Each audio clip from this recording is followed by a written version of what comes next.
अस्सलाम वालेकुम। Joint session के साथ मैं हूं सैयदा आयशा नाज और दोनों हाउसेस का सबसे पहले तारुफ कराए देते हैं। दोनों हाउसेस में हमारे जो मेहमान बराजमान हैं, नसीरुद्दीन खान नैयर साहब मेरे साथ लीगल एक्सपर्ट मौजूद हैं और सैयद इमरान शफकत साहब भी स्टूडियोज़ में ही मौजूद हैं, लाहौर स्टूडियोज़ में, जबकि इस्लामाबाद से हमें राना मुबश्शिर साहब ज्वाइन कर रहे हैं। अतर काज़मी भी हमारे शोकाज में मामूल हिस्सा हैं। और जब बात हो रही है हाउसेस की तो हाउस ऑफ कार्ड्स यानी सियासी बसात, सियासी शतरंज की बात करेंगे। गैर यकीनी सूरत हाल तो है ही, लेकिन इसमें कुछ चीज़ें बड़ी यकीनी हो रही हैं। उनको प्रीएम्प्ट किया जा सकता था, जैसे कि परवेज़ इलाही साहब की गिरफ्तारी, जहां मचान लगाकर पुलिस 5-6 दिन से मौजूद थी। आज उनकी गिरफ्तारी जिस तौर अमल में आई मोहसिन नकवी साहब के वज़ीर इत्तलात, निगरान वज़ीर इत्तलात आमिर मीर साहब ने बड़ी तफसील से बताया कि वो भागने की कोशिश करते हुए गिरफ्तार हुए हैं परवेज़ इलाही साहब, जिन्हें माजी में इमरान खान साहब पंजाब का सबसे बड़ा डाकू कहा करते थे। एक दो बार उनसे सवाल भी इस हवाले से किया गया, लेकिन उन्होंने इससे इज्तनाब किया कि वो माजी का किस्सा है, बातें सारी। लेकिन आपको पता है कि जब हाल की बात हो और मुस्तकबिल डिटर्मिन किया जाए तो माजी बार बार दर आता है। चले 3-4 सिचुएशंस इस वक्त जो आपस में मिक्स हो रही हैं उनका अहाता करते हैं उन बयानात से जो लीडर्स के सामने आ रहे हैं। तलाल साहब मुस्लिम लीग नून के रहनुमा क्या फरमा रहे हैं वो सुनेंगे। बलवाइयों ने जिना हाउस या कोर कमांडर हाउस नहीं छोड़ा, वो पोलिंग स्टेशन और बैलेट बॉक्स कैसे छोड़ेंगे? सो बलवाइयों की जमात को सियासी नहीं कहा जा सकता और बलवाइयों की जमात को सियासत करने की इजाजत भी नहीं दी जा सकती। 9 मई ने इमरान और पीटी सियासत से माइनस कर दिया है, कोई तस्लीम करे या ना करे। तलाल चौधरी साहब प्रिडिक्ट कर रहे हैं दैट खान साहब का फ्यूचर ख़त्म हो चुका है हमेशा के लिए, लेकिन कुछ भी कहना सियासत में यकीनी और हतमी नहीं होता। बहरहाल अब जो सिचुएशन डेवलप हुई है परवेज़ इलाही साहब की गिरफ्तारी के बाद, पहले उस पर तबसरा ले लेते हैं, अगरचे बहुत सी और अहम खबरें भी हैं, लेकिन उस पर साथ साथ आगे बढ़ेंगे। इमरान शफी साहब, फिर परवेज़ इलाही साहब भी प्रेस कॉन्फ्रेंस करने वाले? रवायत तो यही चली आ रही है और मुझे लग रहा है कि ये प्रेस कॉन्फ्रेंस करने में लेट हो गए, क्योंकि मेरी इत्तला जो थी वो ये थी कि ये मान चुके हैं कि मैं प्रेस कॉन्फ्रेंस कर देता हूँ, लेकिन मुझे आगे बताएं मैंने आगे क्या करना है, किसके साथ जाना है, किसके साथ जाना है। क्योंकि जो चौधरी शुजात साहब हैं वो भी ज़रा कन्नी कतरा रहे थे इनसे, और यानी कि मुस्लिम लीग काफ में इनके लिए जगह नहीं थी, जरा चौधरी शुजात साहब के लिए बन गई। और पीपल्स पार्टी के साथ तो इनका सवाल ही पैदा नहीं होता। नून लीग में परवेज़ इलाही साहब का सवाल पैदा नहीं होता। हाँ जी, वो क्योंकि दुआए खैर के बाद ही सिर्फ वो पलटे थे ना, देखें उससे पहले डिप्टी वजीर आजम का ओहदा उनके लिए तख्लीक किया गया था। हाल के अगर जख्म है कोई तो माजी अच्छा है, याद कर लिया जाए। नहीं, देखें मैं फिर वही बात करूंगा कि सियासत में कोई चीज़ हतमी नहीं होती, अब जिस तरह भी आपने कहा, लेकिन जो मालूमात हैं मैं वो आपको बता रहा हूँ कि जो आसफ अली जरदारी साहब हैं वो इस वक्त एक बंदे को बड़े ताने तुने दे देते हैं। बाज़ औक़ात जब ये कोई बात होती है ना तो वो कहते हैं कि यार छोड़ो, तुमने तो ये कहा था, अब ये देखो क्या हो गया। तो वो परवेज़ इलाही साहब ने जो डिच किया था दुआए खैर के बाद, वो उनको भूलता नहीं है। और वो ये मेरी नॉलेज में है कि उन्होंने एक दो दफ़ा जब जिक्र हुआ है तो उन्होंने कहा कि यार कि उसका जिक्र ही नहीं करना। जरदारी साहब ने कहा था वादे कुरान हदीस नहीं होते ना, नहीं होते, बिल्कुल ठीक है, लेकिन मैं आपको बता रहा हूँ कि वो अभी उनके यहाँ जख्म ताज़ा है इनका। अच्छा, क्योंकि वो समझते हैं कि काफ़ी सारे काम जो है वो इनकी वजह से गलत हुए। और अगर दो शख्सियात इस तरह की हैं कि अगर 63A की तशरीह ना होती, परवेज़ इलाही साहब ना आते, तो 9 मई वाला वाक़या भी ना होता।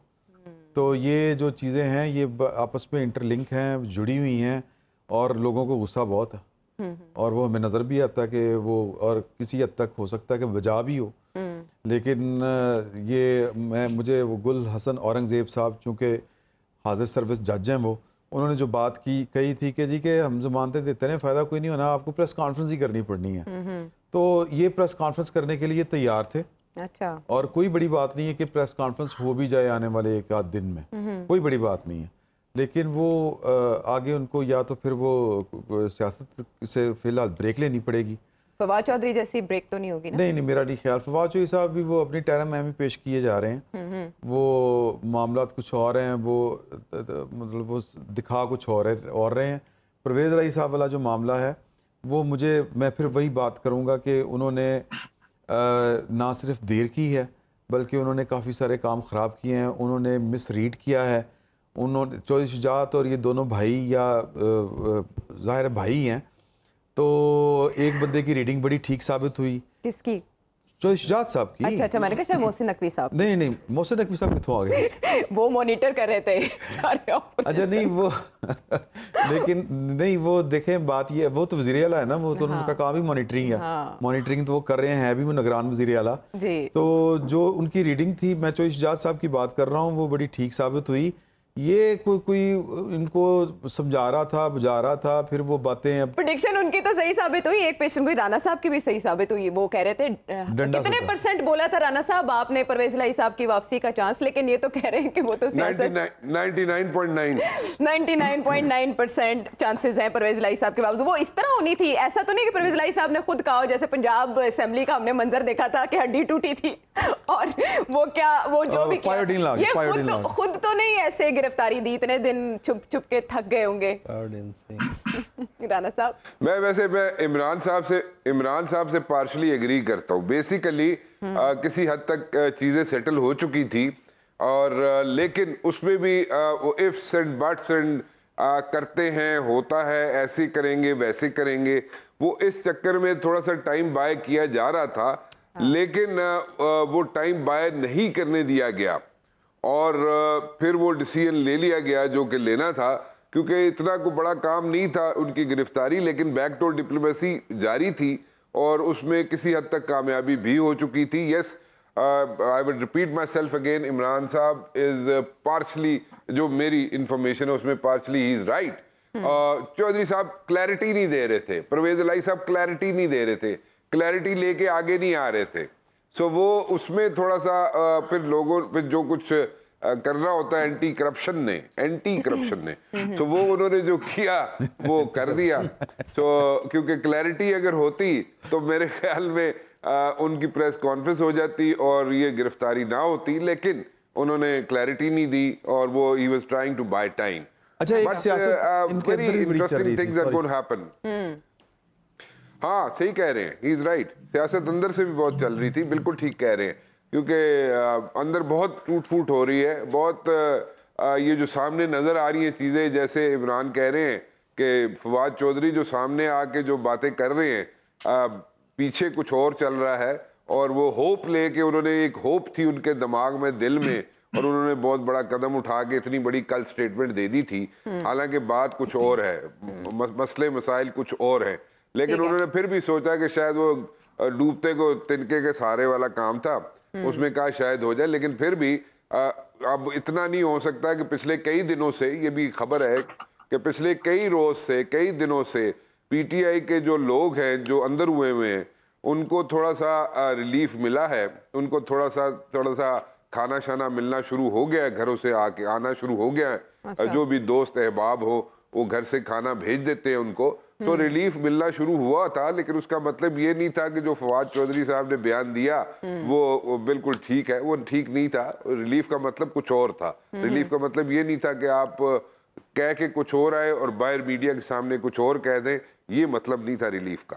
ठीक है। अच्छा अतर, इसमें जो बात इमरान शफकत साहब ने की कि वो देख रहे हैं कि आगे उनका सियासी मुस्तकबिल क्या है, अगर हम बात करें अभी तक पाकिस्तान तहरीक इंसाफ के रहनुमा जिस तरह ताश के पत्तों की तरह बिखरे, ये सदर पीटीआई उस तरह से हमें दिखाई नहीं दिए मुतज़लज़ल। यहाँ तक कि मुनीस इलाही साहब भी आज ट्वीट करके कह रहे हैं कि वो तो अपनी पोजीशन पर मौजूद हैं, जबकि दूसरी तरफ हमने देखा है कि उनको पाकिस्तान तहरीक इंसाफ में उस तरह की वैल्यू नहीं मिली। सदर पाकिस्तान तहरीक इंसाफ पर शाह महमूद कुरैशी साहब को, परवेज खटक साहब समेत असद उमर साहब, हर एक को वैल्यू दी गई। मुज़ाकराती कमेटी तक का हिस्सा परवेज इलाही साहब नहीं थे, लेकिन अभी तक परवेज इलाही साहब साबित कदम साबित हुए।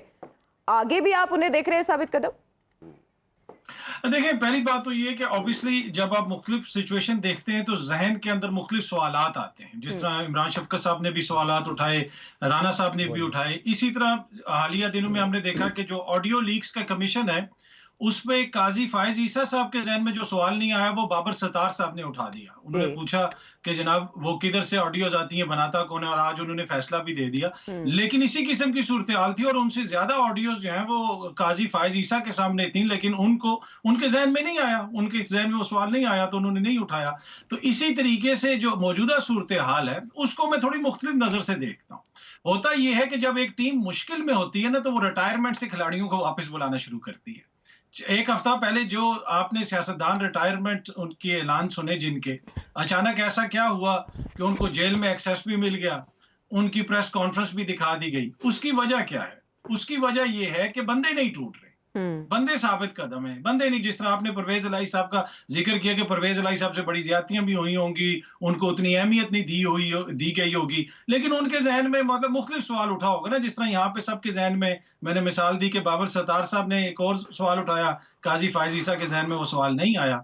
तो इसी तरह जो सवाल हम उठा रहे हैं, तो हो सकता है वो चौधरी साहब के जहन में ना आए हो। चौधरी साहब की इंपॉर्टेंस तो है ना, 10 सीटों के साथ वो पंजाब के वजीर आला थे, तो कहीं ना कहीं तो उनको इंपॉर्टेंस देते हैं खान साहब, तो इसी वजह से वो उनके साथ हैं। तो मुझे यही लगता है कि ये जो मौजूदा सूरत हाल है, उसमें अब एक तरह से स्टेलमेट आ गया। अब चीजें जितनी तेजी से बदल रही थी ना, कि वो ये बंदा भी छोड़ के चला गया, वो भी बंदा छोड़ के चला गया, अब उसमें थोड़ी सी ब्रेक लग गई है। और जिसकी वजह से फिर रिटायरमेंट से दोस्तों को वापस बुलाया गया, और वो हुकूमत वालों ने कहा कि यार देखो, और यही वजह है कि हुकूमत वाले जो रिटायर हो गए दोस्त, उनके ऊपर तोपों का रुख नहीं है, दूसरी तरफ तोपों का रुख है। तो मुझे यही लगता है कि अब बातचीत के जरिए ये मसाइल आगे बढ़ेंगे, बातचीत से मसले को हल करने की कोशिश की जाएगी। दूसरी तरफ एक ये भी है सोच कि जो लोग सामने आए वो ये चाहते हैं कि हालात में जो कशीदगी है उसको थोड़ा सा कम किया जाए, अपने लोगों के लिए थोड़ा बहुत कोई रिलीफ लिया जाए, और जो है बेहतर ताल्लुकात बनाए जाएं हुकूमत के साथ, और कोई बातचीत का माहौल बने।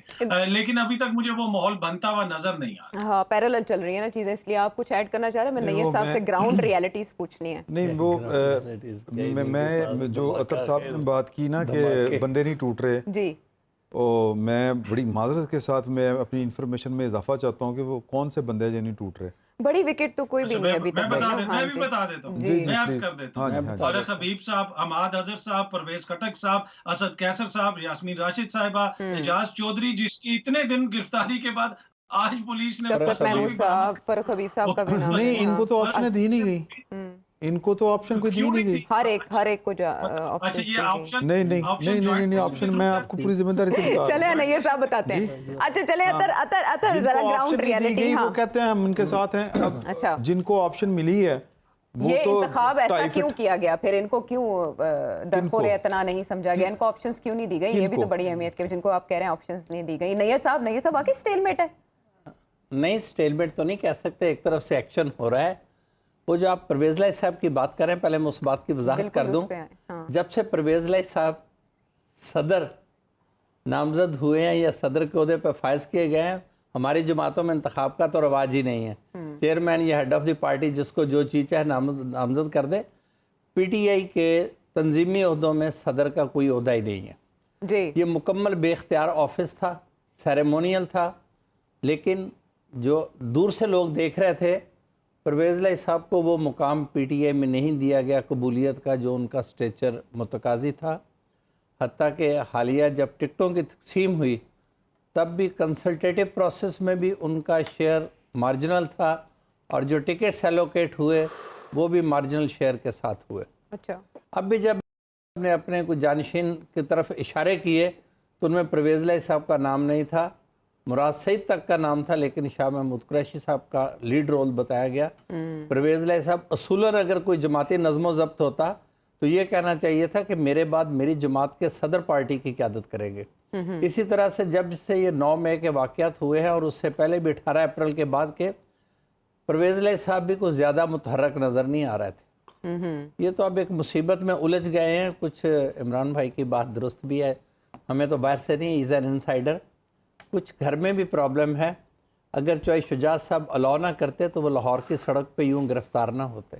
अच्छा, एंटी करप्शन केस में परवेज इलाही साहब की गिरफ्तारी और इस अंदाज में जिस तरह हुई है ख़वातीन की मौजूदगी में, अगर वो अलाउ ना करते, ना घर पे रेड होता, ना सर्च होती। नहीं, इस ख़ानदान में ख़वातीन का बड़ा एहतराम है, रिगार्ड किया जाता है, बहुत ज़्यादा एहतराम है इस ख़ानदान में।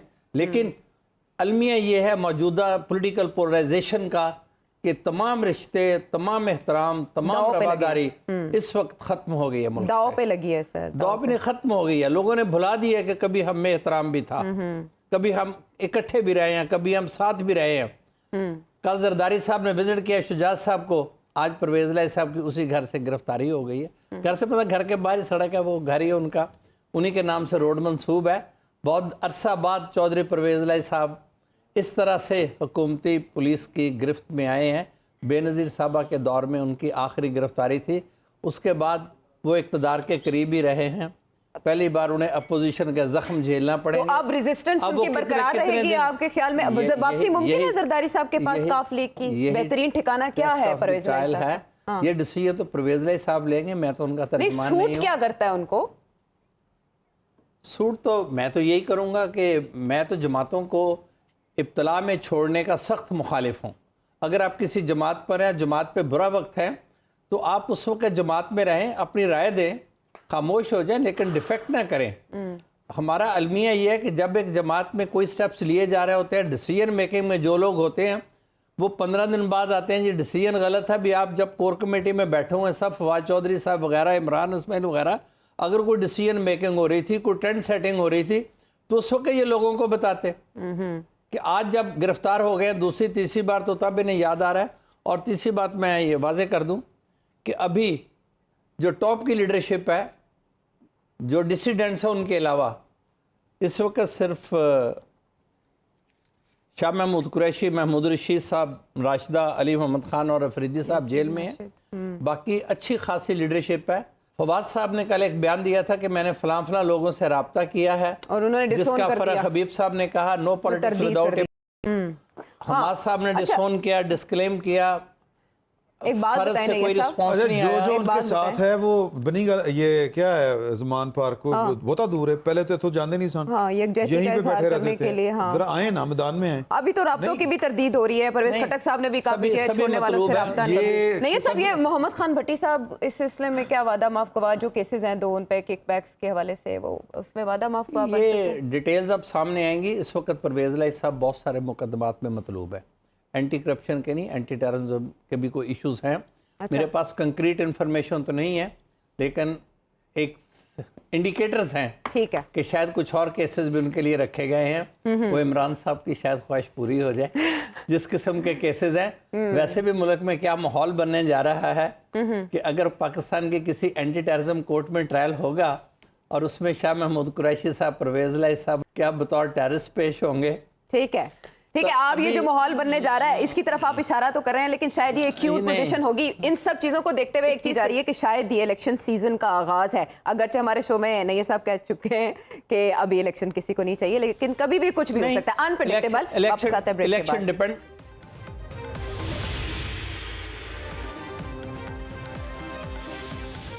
Welcome back to the show. जहां बात खत्म की थी इमरान साहब, उसी से आगे बढ़ाएं। इलेक्शन फेस, एक इलेक्शन से पहले ये अभी मैंने फोन सुना है कि इन्फॉर्मेशन आई, अगर कहती है तो मैं शेयर कर। हाँ, ताज़ा खबर आई है। ताज़ा खबर आई क्या? साथ में सुमेरा थी, उनकी बहन है चौधरी परवेज लाई साहब की। अच्छा, हमशीरा मतलब उनकी सिस्टर इन लॉ जिसको कहते हैं। अच्छा अच्छा। चौधरी शुजात साहब की बहन है, उनकी बेगम है कैसरा, उनकी बहन सुमेरा। तस्वीर में भी आई है। अच्छा, और पिछली सीट के ऊपर थे चौधरी परवेज लाई साहब और ऊपर कपड़ा पड़ा हुआ था। अच्छा, हाँ, इस तरह से अरेस्ट हुई है। अच्छा, वो शीशा तोड़ने की भी फुटेज आ रही है, और जिस तरह से गिरफ्तार करके लेके जा रहे हैं। ना गुज़ी थे चौधरी शुजात साहब के पास। और इनसाइड आपको लगता है कि इनसाइड? जी, वो मेरा ख्याल है कि ये बात नैयर साहब ने सही कही ना, कि अगर उनकी रजामंदी ना होती तो इस तरह से गिरफ्तार नहीं किया जाता। इस वक्त उनकी फैमिली में वो जो मेजर रोल प्ले जो कर रही हैं खातून, वो सुमेरा है। अच्छा अच्छा। और सुमेरा साहिबा जो हैं वो प्रो पीटीआई हैं। ओके। और कैसरा जो हैं वो भी प्रो पीटीआई हैं। ये भी बता दें कि हर सेल्फ। हाँ जी, हर सेल्फ चले। ओके, तो पता है आपको? हाँ, तो अब यही तो इशू है सर।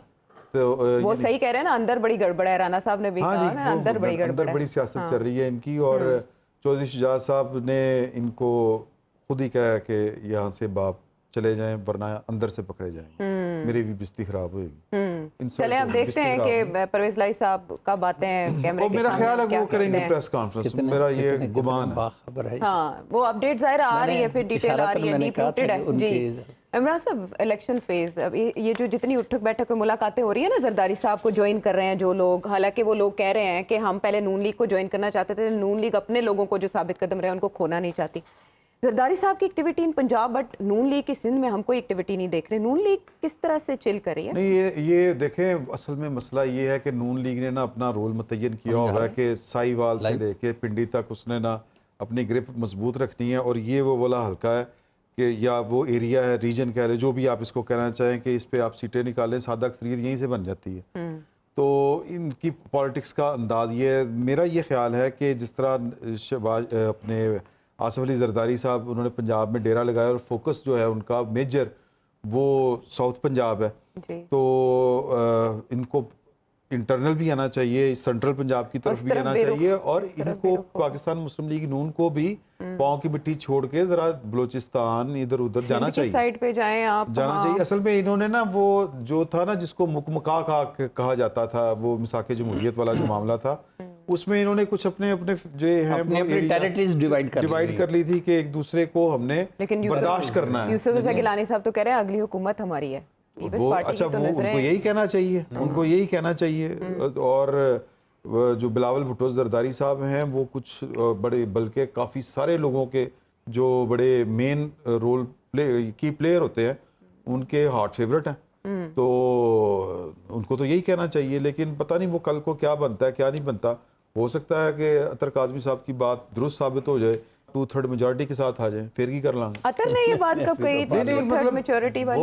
वो तो 2/3 मेजॉरिटी की वैसे मैं बात, अगर फ्री एंड फेयर इलेक्शन हो, क्या अतर आपने ऐसा कहा था कभी? 2/3 मेजॉरिटी मैंने वैसे अपनी तरफ से कहा है, लेकिन अतर साहब तो कहते हैं ना कि उनको लगता है कि पीटीआई से खौफजदा है, डरे हुए हैं। मुझे लगता नहीं है, पूरी कौम को सामने नजर आ रहा है कि जो इलेक्शंस नहीं करवाए जा रहे। और दूसरा एक और चीज भी मैं थोड़ी सी चीज ऐड करना चाहूंगा, ये जो फोकस है, आज एक अमर जमान कारा साहब ने भी प्रेस कॉन्फ्रेंस की और उस पर पूरा फोकस ख्वातीन पे रखा। मसला ये है कि ये ख्वातीन से ऑब्सेशन हमारा जो है, ये मुझे समझ नहीं आ रहा है इस हालिया दौर के अंदर कि हर चीज ख्वातीन पे डाल दो। परवेज अलाई बच्चा है, चौधरी शुजात हुसैन साहब की सियासत 60 साल की 40 साल की खत्म हो गई, कि अब एक खातून उसमें किरदार अदा कर रही है। ये बड़ा अनफॉर्चुनेट। ये आप क्या कहना चाह रहे हैं? खवातीन, आपने कहा कि परवेज अलाई समझदार है, खातून समझदार नहीं होती, क्या मतलब क्या कहना चाह रहे हैं? मुशीर नहीं होती? आप मलबा उन पे डाल रहे हैं ना, हर मलबा खातून बुशरा बीबी पे डाल रहा है आप, कि वो लोग मुझे मैंने बुशरा बीबी, देखें बुशरा बीबी का तो मुर्शद कहते हैं वो उनको, से बाहर निकले, मुर्शद की बात नहीं माननी थी, फिर किसी मन्नी मुर्शद को आप किस तरह माइनस कर सकते हैं? सुमेरा जो है वो गिरफ्तार हुई, गिरफ्तारी के वक्त साथ थी। उनका किरदार है, जो उनका किरदार है वो खुद जिम्मेदार है, चाहे परवेज अलाई साहब हो, चाहे इमरान खान साहब हो। घर की ख्वातीन को ये बात, आपके पॉइंट की बात समझ नहीं आ रही। बुशरा बीबी घर की क्या बात है, मुझे समझ नहीं आ रही बात, आप कहना क्या चाह रहे हैं? घरेलू, मैं ये कहना चाह रहा हूँ जो आपको भी समझ आ रही कि घरेलू, मुझे बिल्कुल नहीं आ रही समझ आपकी। बगैर घरेलू ख्वातीन को टारगेट किए बगैर भी घरेलू ख्वातीन और बाहर की ख्वातीन, ये क्या बात है? ये क्या फर्क है? घरेलू ख्वातीन, बाहर की ख्वातीन, उनके ऊपर इल्जाम, उनके ऊपर ये क्या है? अनफॉर्चुनेट बदकिस्मती है। मतलब वो घरेलू ख्वातीन लग रहे हाथ से पैसे ले, ठीक है। अच्छा, वो घरेलू खवातीन 8 कैरेट नहीं 9 कैरेट 12 कैरेट का वो मांगे, वो ठीक है। की बहस है ना, अब शायद ये दौरे जदीद में थोड़ी खत्म होती जा रही है, क्योंकि जब वो उनका रोल है, बड़ा क्लियर रोल है उनका, कहा जाता है। और अब तो ज़ाहिर है पॉलिटिकल सिनेरियो में जब आप आते हैं और फिर आपकी वाबस्तगियां भी हों तो तनकीद तो होती है। मेरा ख्याल है इमरान साहब ने खबर के पैराए में ये बात शेयर की। ऐसा नहीं देखा जो इस दौर में हमने देखा ना, ये अनप्रेसिडेंटेड है जो हर दौर में। वो वही बात ना, वज़ादारी खत्म हो गई है। हाँ, ये बात नहीं है, हमेशा उसका जिक्र रहा है। हाँ, ये हमारी सियासत का एक, हाँ, इसे एक बुरा पहलू कहते हैं और ये चीज फिर मेंशन भी की जाती है। बता दें कि किसी दिन 2016 से 12 से 14 से टीवी पे बैठा के किसी ने पूछा हो कि कलसूम बीबी का कितना इन्फ्लुएंस है नवाज शरीफ साहब पे, कभी मुझे बता दें ये इस तरह का सवाल किया गया। नहीं, मैं आपको बता देता हूँ, इरफान सिद्दीकी साहब ने कॉलम लिखा है कि नवाज शरीफ ने जो रहील शरीफ बाजवा साहब के खिलाफ एक्शन लेना जो का इरादा किया था, वो कुलसूम बीबी के कहने के ऊपर विड्रॉ किया था। इस तरह की बातें जाहिर है जो एक्टिव है, कॉलम लिखे ना, जो कंसंट्रेटेड एक एफर्ट है, कंसंट्रेटेड एक आप पीटीआई के लोग वो हमारे सामने सर इस तरह अजीब बात है। वैसे मेरी तो ये समझ में नहीं आई बात आपकी, मेरे ख्याल में इसके बगैर एक खातून जो है उसका नाम आ रहा है करप्शन से लेके गवर्नेंस तक है। ये बहुत डीप रूटेड, इसमें बहुत सी मिसालें दी जा सकती हैं, आप सही कह रहे हैं। उसमें हर एक चीज को रद्द भी किया जा सकता है और उसकी पॉसिबिलिटी भी अपनी जगह मौजूद है। हम वापस सियासी बहस की तरफ आएंगे, तर जैसे कि कहते हैं सियासी मैदान में बहस को लेकर आए। राना साहब, जरदारी साहब तो मिशन पंजाब या मिशन लाहौर पे हैं यहाँ मौजूद, लेकिन नून लीग हमें बिल्कुल इस सीन में एक्टिव दिखाई नहीं देती। और दूसरी तरफ हम ये भी देख रहे हैं कि काफ लीग में अब परवेज अलाई साहब अरेस्ट हो चुके हैं। तो अगर इलेक्शंस जो पीपल्स पार्टी तो उसकी तैयारी करती हमें दिखाई दे रही है, अपने मुकर्ररा वक्त पर होते हैं जिसका यादा भी किया जा रहा है, तो क्या उससे इस हुकूमत को, इस सेटअप को या जरदारी साहब को फायदा हो सकता है जितना वो चाह रहे हैं? अच्छा आयशा, मैं आपके शो में भी और अपने शो में भी आज से मेरे ख्याल में तकरीबन कोई 8 हफ्ते से कह रहा हूं कि अगली हुकूमत जो है वो आसिफ जरदारी साहब बनाएंगे और उनकी तरफ बक पास किया जाएगा और उनको पूरा एज मिलेगा कि आसिफ जरदारी साहब को कि मरकज में वो अपनी हुकूमत बनाएं। ये जो सारी कोशिशें हो रही है ना यहाँ पे पंजाब में, सदरन पंजाब का मैं जिक्र आज से तकरीबन 2 महीने पहले कर चुका हूँ कि वहां पे उन्होंने वर्किंग अपनी मुकम्मल कर ली हुई है आसिफ जरदारी साहब ने। आगे रहेगी बात कि पंजाब के अंदर बाकी जगहों पे उन्होंने कैसे उसको मैनेज करना है। उन्होंने अपनी एक जगह ऐसे बनानी है पंजाब के अंदर कि जो भी चीफ मिनिस्टर बने उनका बीच में अमल दखल हो तो वो बने, उनके पास इतने एमपीएस हो कि वो असर्ट करे, उनका वजन हो, उसके बगैर पंजाब का वजीर आला ना बने। इस वक्त वो अपनी होमवर्क जो है आसिफ जरदारी साहब कर चुके हैं और यहां तक भी कहा जाए तो गलत नहीं होगा कि मरकज में तो चले मैं बाद में चलता हूं, लेकिन पंजाब के अंदर जो गवर्नर भी बनेगा वो भी आसिफ जरदारी साहब चाहेंगे और वो उन्होंने अपने नंबर्स के साथ वो चाहेंगे कि जनाब वहां पे भी वो उनकी मर्जी से गवर्नर बने। अब जरा मरकज की तरफ अगर हम चले तो आसिफ जरदारी साहब ठीक है, मैं ये नहीं कह रहा कि उनके पास बहुत बड़ी मेजॉरिटी होगी, बहुत ज्यादा सीटें होंगी, ये नहीं मैं कह रहा, लेकिन आसिफ जरदारी साहब जो कि उनका ट्रैक रिकॉर्ड है कि वो सारे लोगों को साथ लेके चलते हैं and he is good at it. वो सब लोगों को साथ लेके चलने के उनका चांस मिलेगा उनको, उनके पास उनके कोर्ट में बॉल आएगी और मेरा जाती ख्याल है, I could be wrong but then again it's a tricky field, politics is very slippery field, but then again मेरा जाती ख्याल ये है कि आसिफ जरदारी साहब सारे अलाइज अपने साथ मिला के, इत्तेहादी अपने साथ मिला के वो पूरी कोशिश करेंगे और उसके चांसेस बहुत ब्राइट हैं कि मरकज में भी आसिफ जरदारी या पीपल्स पार्टी अपनी हुकूमत बनाए और वो बना लेगी अपने अलाइज को साथ पार्टी मिला सिर्फ के। पंजाब तक ही नहीं, आप आजाद कश्मीर के भी मेंशन करें, फिर जीबी में भी हम देख रहे हैं कुछ चेंजेस आ रहे हैं, स्पीकर तो वहां के मुस्ताफी हो गए। जी आयशा, मैं वहां पे भी आता हूँ। देखें जीबी जो है, जीबी का भी बिल्कुल ठीक कह रही हैं आप, आजाद कश्मीर का भी बिल्कुल ठीक कह रही हैं आप। ग्रेजुअली मतलब कि आप देख रही हैं कि जो हुकूमतें थी पीटीआई वालों के पास वो आहिस्ता आहिस्ता कुछ तो उन्होंने खुद ही गिरा दी, मेहरबानी अपनी खुद ही कर दी। वो उन्होंने जनाब केपीके गिरा दी, उन्होंने जनाब पंजाब गिरा दी और वो एक ट्रैप था जिसके अंदर वो खुद वॉक इन करके गए। Nobody asked them to walk into that trap. लेकिन एनीवेज वो ठीक है, लेकिन एनीवेज द पॉइंट इज कि आहिस्ता आहिस्ता देखेंगे आप कि ये सारा सिनेरियो जो है चेंज होता हुआ आपको नजर आएगा और पीपल्स पार्टी जो है सिंध में तो हुकूमत बनाएगी। अच्छा। मरकज में भी वो हुकूमत बनाएगी और केपीके में ठीक है, मौलाना फजलुर रहमान साहब की ख्वाहिश है, वो चाहते ही है कि वो सदर पाकिस्तान बने, लेकिन मेरे ख्याल में वहां पे जरा थोड़ी सी गड़बड़ हो जाएगी। उनको केपीके में असर्ट करने के लिए कहा जाएगा ठीक है जी तुसी उत्थे अपनी मर्जी का कोई भी ओहदा लेना ले लो, चीफ मिनिस्टर बनवाना है बनवा लें, या फॉर दैट मैटर आपने गवर्नर बनाना है बना ले, लेकिन वहां पे उनको वहां पे रखा जाएगा उसको। जहां तक बात आएगी कि जो उनकी ख्वाहिश जो है मौलाना तो जब तहरीक-ए-अदम-ए-एतमाद आई थी उसके बाद से मौलाना साहब के सदर बनने के हवाले से चहमगोइयां जारी हैं, यानी अभी तक वो उसी मुतालबे पे कायम है और आजकल खामोश हैं। वो सिर्फ खामोश नहीं है, मरियम नवाज साहिबा भी खामोश हैं। नून लीग ने मैदान पीपल्स पार्टी के लिए खुला छोड़ रखा है। मौलाना आउट है? नहीं, बिल्कुल मैं आपको बताता हूँ। ठीक है, जहां तक ताल्लुक है ना यहाँ पे नून लीग का, नून लीग वाले आर प्लेइंग। देखिए अभी आप थोड़े दिनों में देखेंगे कि ये Aahista Aahista they will drift apart, all these parties will drift apart, Aahista Aahista अलग होनी शुरू हो जाएंगी। अलग इसलिए होनी शुरू हो जाएंगी कि इलेक्शन में किस तरह जाएंगे ये, जब तक अलग नहीं होंगे इलेक्शन नहीं लड़ सकेंगे। सो आहिस्ता आहिस्ता अलग होना शुरू हो जाएंगे एंड कॉन्सेंट्रेट करेंगे। जैसे एक एग्जाम्पल दे देता हूँ आपको, कश्मीर जो है अगर पीपल्स पार्टी जो है, पीपल्स पार्टी वहां पे अगर कॉन्सेंट्रेट करती है, एग्जाम्पल है, पीपल्स पार्टी अगर वहां पे कॉन्सेंट्रेट करती है कश्मीर के अंदर, तो कश्मीर के अंदर आसिफ जरदारी साहब वहां पे कॉन्सेंट्रेट नहीं करते या वहां पे अपने कार्ड्स प्ले नहीं करते, उनकी फैमिली की खातून वहां पे जनाब वहां पे प्ले करती हैं और उनकी रिस्पॉन्सिबिलिटी है कि she should like take care of Kashmir. वहां पे जितने पॉलिटिकल मैटर्स हैं वो टेक केयर करती हैं। अच्छा। तो इसलिए डिस्ट्रीब्यूशन हुई है। नाउ कमिंग बैक टू जनाब मुस्लिम लीग नून जो है वो भी, उनके अंदर भी रिस्पॉन्सिबिलिटीज जो है आहिस्ता आहिस्ता डिस्ट्रीब्यूट होनी शुरू हो चुकी हैं कि भाई ए इलाका ताड़ा है, ए इलाका ताड़ा है, ए इलाका ताड़ा है, ताकि रिस्पॉन्सिबिलिटी जो है फिर उन पर डाली जा सके कि जहां से रिजल्ट्स ना निकले अच्छे। अच्छा। तो वहां पे भी इलाके जो है डिस्ट्रीब्यूट हो चुके हैं। अच्छा। लेकिन then again it's going to be a tough job for Muslim League Noon and Peoples party.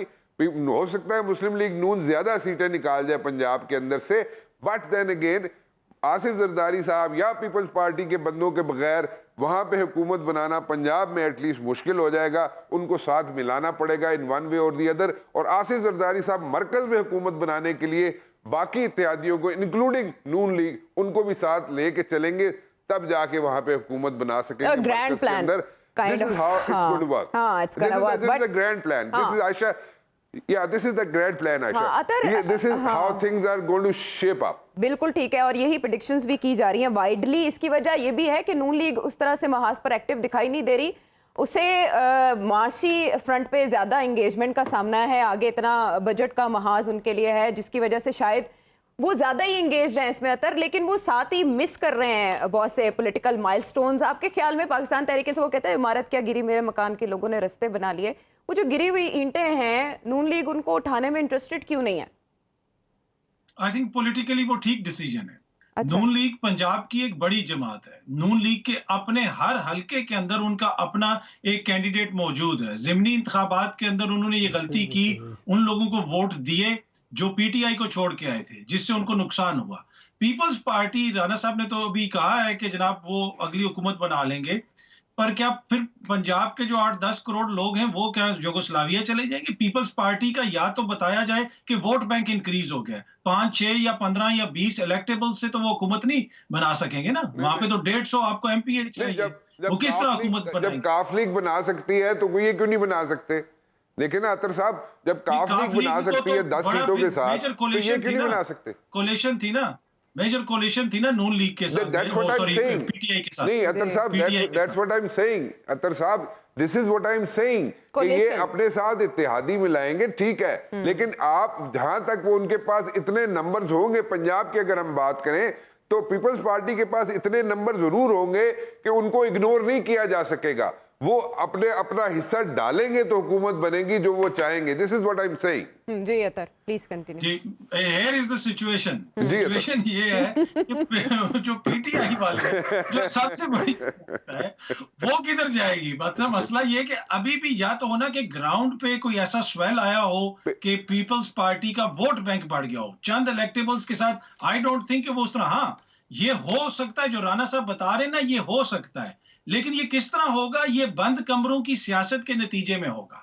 ये जमहूरियत के अमल के नतीजे में, जमहूर की मंशा से ये नहीं होगा। ये बंद कमरों के नतीजे में कुछ होगा तो होगा। बाकी जहां तक नून लीग का ताल्लुक है, नून लीग एक बड़ी जो है जमात है पाकिस्तान, पंजाब के अंदर, और पाकिस्तान तहरीक इंसाफ के साथ उनका मुकाबला भी देखते रहे। बल्कि ज़िमनी इंतखाबात में जब पीटीआई वाले हुकूमत में थे, नून लीग ऑलमोस्ट सारी सीटें जीती है। तो नून लीग जो इस तरह के लोगों को नहीं ले रही, ये बड़ा उनका क्लेवर डिसीजन है और बड़ा राइट डिसीजन उनकी अपनी जमात के लिए। और आगे जाके भी अगर पंजाब के अंदर मैं देखता हूं कि कोई जमात बेहतर परफॉर्म करेगी तो वो नून लीग हो सकती है और पाकिस्तान तहरीक इंसाफ हो सकती है। पीपल्स पार्टी का मुझे बड़ा कोई वोट बैंक बढ़ता हुआ नजर नहीं आ रहा।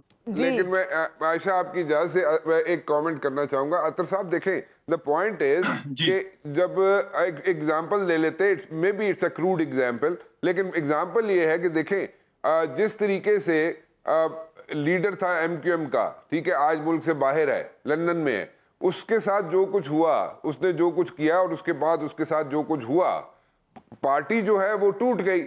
आप उसको जरा आप जहन में रखें। मैं 12-13 साल वो कंपैरिजन है ना, वो लिमिटेड पार्टी, उसका स्कोप लिमिटेड। नहीं, जिन्होंने कंपैरिजन कीता ना वो पार्टी से हम। अच्छा, जिन्होंने टेस्ट लगाया सी ना वो पार्टी से। नहीं आयशा, देखिए बात ये है, अब मैं उसको वो नहीं कह रहा कि उसको बिल्कुल मनोमन फॉलो किया जा सकता है, मैं ये नहीं कह रहा, लेकिन आप जरा जहन में रखें कि आपको वो पार्टी टूटी ना, एमक्यूएम टूटी, कितने हिस्सों में बट गई। बहुत से हिस्सों में बट गई, ठीक है, वो ठीक है। उसके बाद जो कुछ भी आप बाद में उसको मिलाना पड़ रहा है, ये हो रहा है, वो दैट्स अ डिफरेंट स्टोरी। वो तो वापस भी आना चाह रहे हैं, अपील भी कर दी उन्होंने जी। नहीं वो वापस क्या, एनीवेज वो बात ये है कि अब इसी तरह देखें आप, पार्टी जो है पीटीआई जो है वो कई हिस्सों में बट चुकी है, अब बटी है, सामने बटी हुई है, ठीक है। सो इसमें तो कोई दो राय नहीं है। सो आप जरा उस चीजों को मद्देनजर रखें, यहाँ पे वोट जो है टूट रहा है, हर एक कॉन्स्टिट्यूएंसी में वोट पीटीआई का टूट रहा है, और वो उसमें कल कोई जितने लोग पकड़े हुए हैं वो लोग पार्टिसिपेट भी कर सकते हैं इलेक्शन में, नहीं कर सकते जो अभी तक पीटीआई के साथ हैं, जो हैं अभी तक पीटीआई के साथ, वो शायद मेरे ख्याल में पार्टिसिपेट भी ना कर सके, उनके आप दोनों ने लग सकती है। अच्छा, इसमें आयशा सिर्फ एक लाइन में ऐड करना चाहूंगा, मैं एग्री करता हूँ राना साहब से, पाकिस्तान तहरीक इंसाफ के लिए मुश्किल टाइम है, लेकिन ये ज्यादती होगी अगर एक चीज हम मेंशन ना करें। कमरुज़्ज़मान कारिया साहब ने आज मीडिया टॉक में कहा कि पाकिस्तान की अदालतें अमेरिका की अदालतों से भी ज्यादा आज़ाद हैं। ये बड़ा इंटरेस्टिंग कमेंट था, बहुत इंटरेस्टिंग कमेंट था। और एक वक्त में चेयरमैन तहरीक इंसाफ ने कहा था कि पाकिस्तान का मीडिया बरतानवी मीडिया से ज्यादा आजाद है। इस तरह की मिसालें दी जाती हैं, इस तरह के कलाबे मिलाए जाते हैं, लेकिन जो सिचुएशंस, जो मंजरनामा, जो स्केच राना मुबश्शिर साहब और अतर काज़मी साहब ने खींचा है, दोनों पॉसिबिलिटीज अपनी जगह पर मौजूद हैं, दोनों फार्मूला अप्लाई किए जा सकते हैं कि किस रुख पे हवा चलती है। वापस आते हैं ब्रेक के बाद।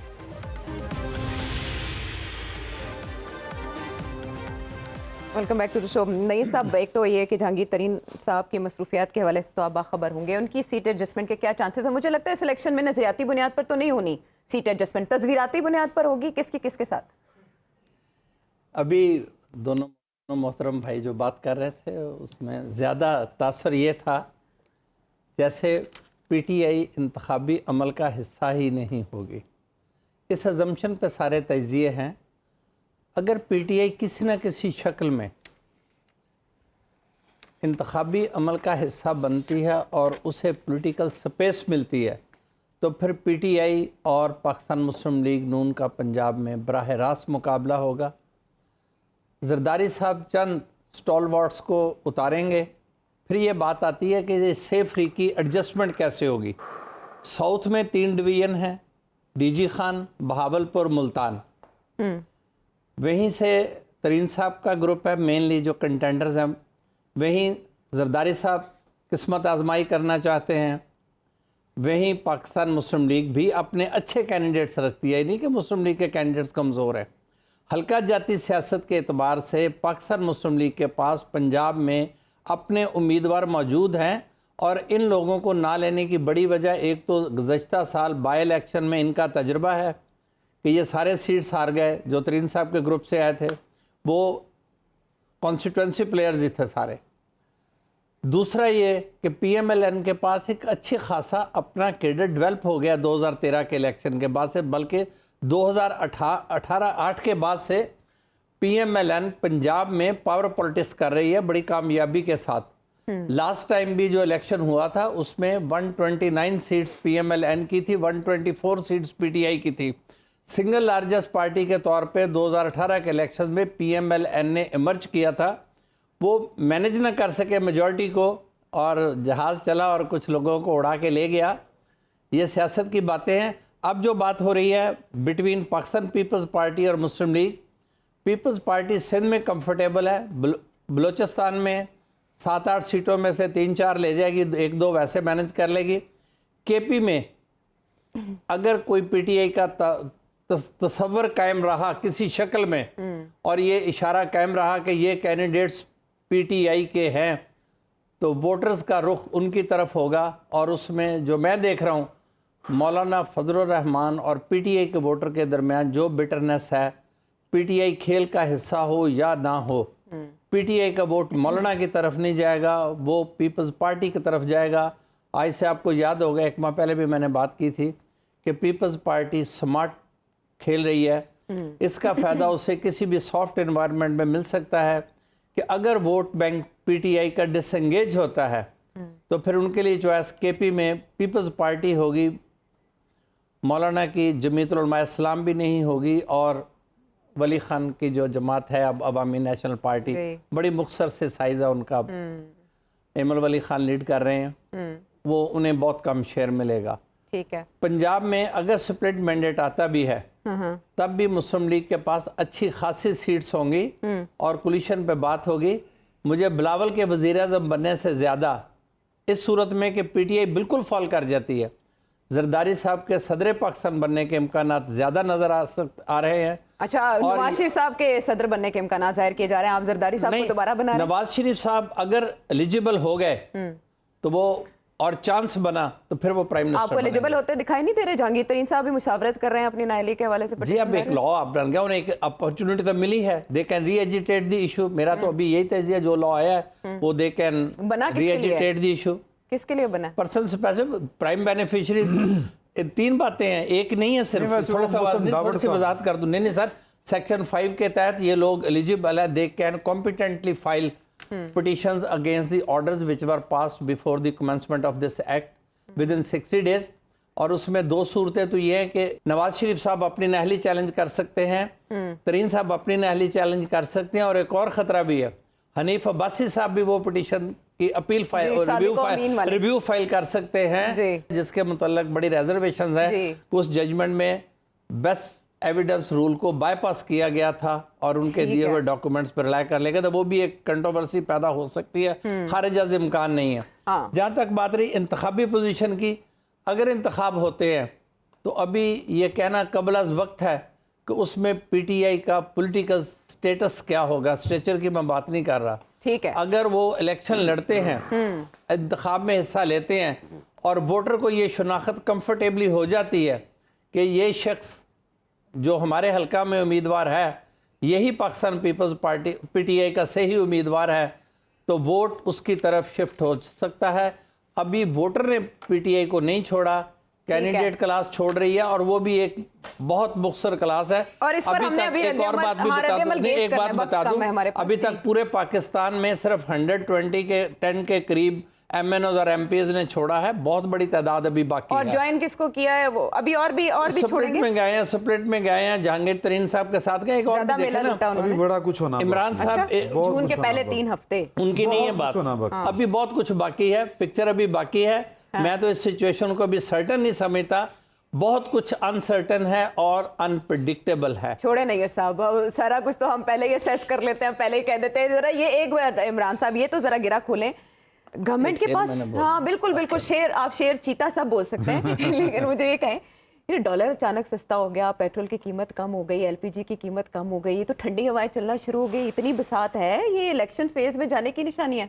वो देखें आईएमएफ को भी आंखें दिखाई जा रही हैं, मेरी तो समझ में नहीं आ रहा कि आप तो ग्रेट रीसेट की बात कर रहे थे, उसी की निशानी है ये, उसी के नाम थे। मैंने उससे ग्रेट रीसेट के अलावा भी एक बात की थी कि वो ब्लॉक वही वो तो ग्रेट रीसेट उसी तनाजुर, हाँ जी उसी तनाजुर में है, लेकिन वो लोकल है, नहीं कनेक्टेड है, नहीं कनेक्टेड है, लेकिन वो उसका जो शिकार हो रहे हैं, जो वो आने वाली था में वापस जा रहे हैं, सॉरी, वो लोकल हैं सारे, कट टू साइज है। तो ये मुझे लगता है कि जो चाइना जो है ये उसने कोई ना कुछ किया है, पता कराएं क्या किया। अदरवाइज जो है वो इतने बुरे हालात में ये या तो आप जो क्योंकि डार साहब के ऊपर इल्ज़ाम हमेशा लगता रहा कि वो मैनेज करते हैं, वो खेलते हैं फिगर्स के साथ, दादोशुमार के साथ खेलते हैं, हाँ जी, तो वो उनके साथ खेलते हैं, अगर कोई फ्रॉडबाजी ना हो। ये भी एक हो सकता है, इलेक्शन नज़दीक आ रहे हैं कि यूं करके इधर कर लें उधर कर लें, मैनेज ना किया गया हो। अगर ये मैनेज नहीं हुई तो फिर इसका सीधा सा मतलब है कि आपको बाहर से कहीं से पैसे आ रहे हैं, अच्छा, या चीज़ें ठीक हो रही हैं आपकी, ठीक है, और आईएमएफ नहीं दे रहा तो फिर चाइना ही है इसके। हाँ नहीं राना साहब, क्या इत्तलात हैं? अब सियासी इंतशार पर काबू पाने के बाद माशी इंतशार भी खत्म हो जाएगा। मरियम औरंगजेब साहिबा तो बड़ी पुरुमीद है, लेकिन आईएमएफ के साथ नई डील में हम जाना चाह रहे हैं, पुराने को हम अवेल नहीं कर पा रहे, ये क्या है?